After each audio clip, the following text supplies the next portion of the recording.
Hi everyone, it's Caitlin. So in today's video, I just wanted to go over the 9th major arcana card, which is the Hermit.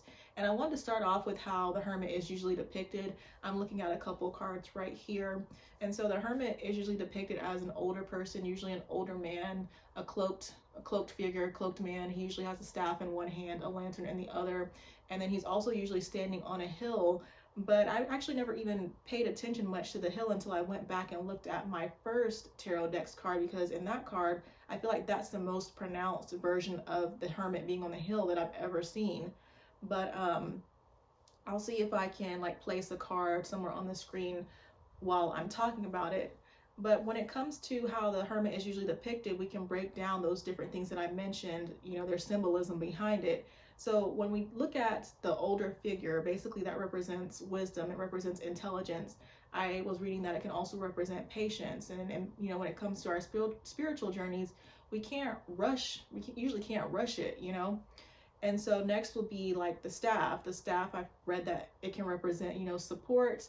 If you're going through, a tough time or whatever, it can represent that helping you to navigate a tough terrain, things like that, support, stability, that kind of thing. The hill can represent, gaining a higher perspective. And also it was making me think of, I feel like it just reminds me of when I think about hawks and eagles and falcons, because those are like some of my main spirit animals. It's like they fly up high and they're able to kind of get a bird's eye view of everything. And it just, again, I just feel like I can relate it to the same message about this hill, going up higher to get a higher perspective, to kind of get an overview of what's happening kind of down below. Can also represent, I feel like, ascension too. But then I feel like the biggest thing for me is kind of like the lamp. When I was going back to look at my first tarot deck's Hermit card, it's like the lamp kind of looks like a homing signal or like a beacon. And even though the lamp, I feel like, is external, it's, again, I feel like it's more so that person's intuition guiding them. It makes me think of, like your intuition can manifest externally. So I guess that's kind of what I've been thinking about. I was just now able to put it into words. And then in both these cards, there's kind of like a light emanating from the Hermit, which again, I feel like is just that homing signal, that beacon. It's the energy kind of radiating outward, so to speak. And then also typically the lamp, you can see it as only being lit like it's only lit enough just to guide you a few steps forward, which again, it makes me think of our spiritual journeys. Like, even if you know your end destination, typically you don't know exactly what it's going to take to get there. Typically you don't have all the steps. And so when we think about the lantern, again, the lantern is lit just enough to guide the Hermit a few steps forward. And then once he moves through those steps, then the next steps are given to him. So that covers the symbolism. And so if you're familiar with the Fool's journey, the Hermit is where the Fool goes within. It's where he understands that all the answers are not going to come from the outside world. It's where he goes within to pause, reflect, gain that higher perspective again before moving forward on his path.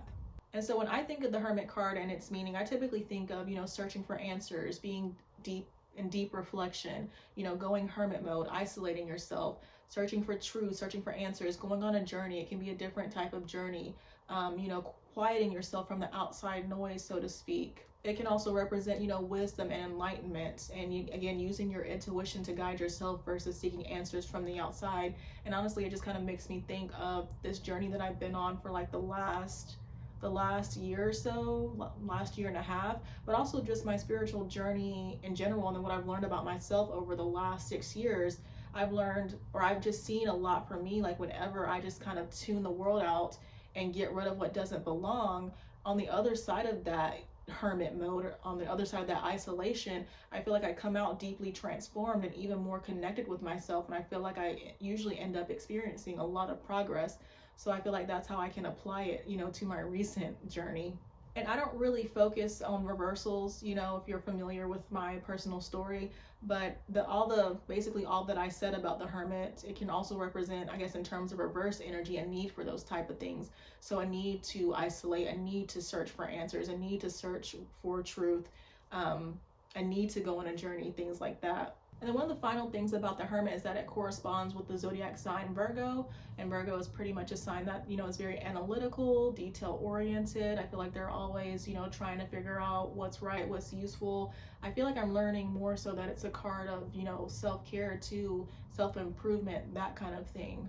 And so I have like 20 different tarot decks, and I just wanted to show you some different variations. And so in the next shot, I'll just kind of show you different variations of the Hermit. I was thinking that I had some that were a little bit different, but most of them kind of look the same, to be honest with you. Again, just different aesthetics. So these are the different Hermit cards.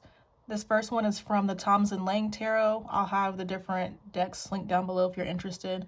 But again, you can see there's like a light emanating from him, and then he's got the lantern right here with a star in it. There's his staff, and then his hood is not on. Then this is from my first tarot deck, the Golden Thread Tarot. Again, there's the cliff or the hill more pronounced, and there's the light emanation. This is from the Golden Thread Tarot. Again, you can kind of see that he's on a hill or a cliff right here, but it's not as pronounced as the last deck. And then he's got everything here. The cloak is down. I don't know why I keep calling it a cloak, but here is the Hermit card from the Soul Cards Tarot deck. It's more of an intuitive design, but again, it still has that same theme. We've got the lantern. We've got the light emanating from it. We have like a little moon symbol right here, which I feel like we kind of reference to intuition, the subconscious. And then this right here kind of looks like a planet to me. But this making me think like I'm seeing like all knowing, or I'm hearing all knowing when I look at this image. Then here is another intuitively designed Hermit card. I believe this is from the Weaver Tarot. It's one of my favorite tarot decks.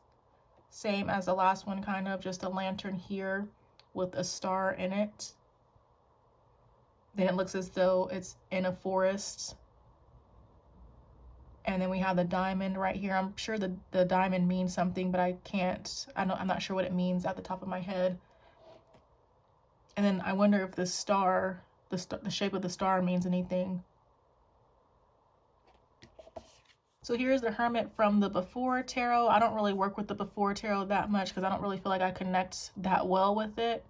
But when I look at the image right here, it just makes me think of an image that I would think would be in an After Tarot, because it's like he's grabbing the star. And to me, when you grab for something, or just looking at this card, when him grabbing the star makes me think that he's gained knowledge, which again I would think would be more in line with the After Tarot. But I mean, if we were just going to apply the Before meaning, essentially it means, I feel like, getting ready to search for answers, or just again similar to if we were going to talk about it in current times, you know, just searching for answers, searching for truth, that kind of thing. Because yeah, it's like he's grabbing it, he's getting ready to put it in his lantern, I feel like. I mean, I guess now I can kind of see it from the before point, like, because in most cards the star is already in the lantern, but here it's not in there yet. So, you know, I guess in a way he hasn't gained the wisdom, but either way. And then we have this right here. It looks to me like an hourglass, even though there's no like sand in there. And it also looks like the infinity symbol. I'm not sure, is it the lemniscate, however you say it? I recently learned that word actually. And then the snake, with the way that with the snake, because it looks like the infinity symbol, it's like, you know, death and rebirth, that non-linear, it makes me think of non-linear time, but also just like everything happening all at once, if that makes sense. Like really, you know, time does not exist. It's a man-made concept or a man-made system, but we're not going to get into that here.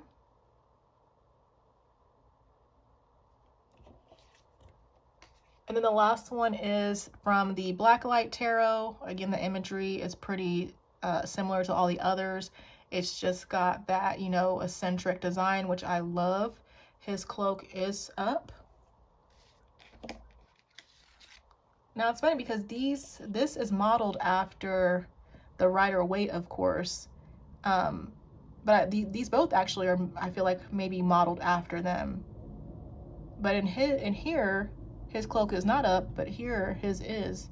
I'm not familiar with the Rider-Waite because I don't have that. I don't want that tarot deck. But either way, I just noticed that. And yeah, that's it for the Hermit cards. And so that's pretty much all I wanted to say about the Hermit. It's just a card of like going within, and I feel like deep reflection and enlightenment, again, going on a journey. So the next card will be number 10, which is the Wheel of Fortune, which is all about cycles and change. And then when that video is ready to go, it'll be listed, or it'll be linked somewhere on the screen. But thank you guys so much for watching, and then I'll see you guys in my next one.